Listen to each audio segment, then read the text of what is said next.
High ছোট্ট সোনামণি, কেমন আছো? নিশ্চয়ই ভালো। তো দেখো, আমরা তো অনেকগুলো বর্ণ শিখে নিলাম, কিন্তু আমরা কি পড়তে পারি?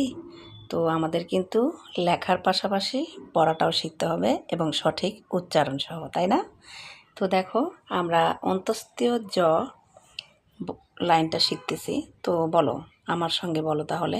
অন্তস্তীয় জ, বয়বিন্দু র, ল, তালব্য স। কি বললাম? তালব্য স। তারপরে মূর্ধন্য স।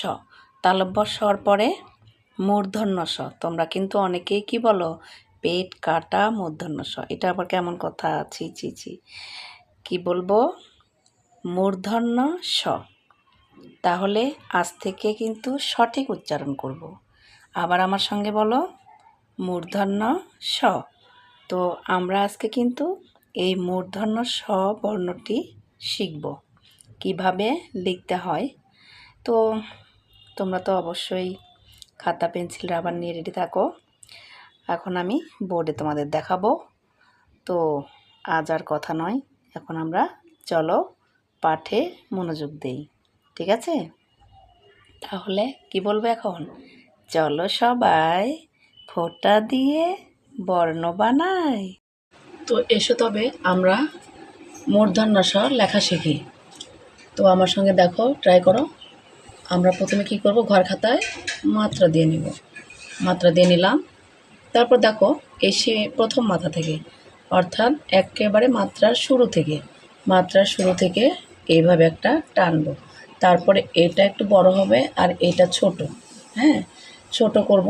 তারপর দেখো, এইখানে একটা ফোঁটা দিয়ে নিলাম। এটাকে রাউন্ড শেপে এইভাবে তুলব ওপরে। ঠিক আছে? আমার সঙ্গে তোমরাও করো। তো তারপরে দেখো, এটা তো মাঝখানে আমাদের একটু কেটে দিতে হয়, তাই না? তো দেখো, এই যে এই কর্নার থেকে এটার সঙ্গে আমরা যোগ দিয়ে দেব। দেখো, এটার সঙ্গে এই তো লাগিয়ে দিলাম। এটার নাম মূর্ধন্য স। আশা করি তোমাদেরটাও হয়েছে। আর দেখো, মাত্রা শুধু এই পর্যন্ত থাকবে। ঠিক আছে? এটাই রাইট। এতক্ষণ আমরা ঘর খাতায় করলাম, এখন আমরা বাইরে করব, ফাঁকা জায়গায়। দেখো, এভাবে, সরি ভেঙে গেল চকটা। এভাবে মাত্রা টেনে নাও। মাত্রা টানার পর মাত্রার শুরু থেকে, এই তো মাত্রার শুরু থেকে আমার মতো করে এইভাবে একটা টান দাও। তারপরে এই টানটা কিন্তু বড় হবে আর এটা একটু ছোট, এটা একটু ছোট। তারপর দেখো, এইখানে একটা ফোঁটা দিয়ে নাও। এই তো ফোঁটা দিয়েছি। তারপর এটাকে রাউন্ড শেপে কি করব? এই তো রাউন্ড শেপে এখান থেকে উপরে তুলে দেব। তারপর কি করব? এই যে এই কর্নার থেকে এটাকে এখানে লাগিয়ে দেব। আবার দেখো, কর্নার থেকে লাগিয়ে দিলাম। এটা মূর্ধন্য স। তো আশা করি তোমাদেরটাও হয়েছে। এটাই রাইট।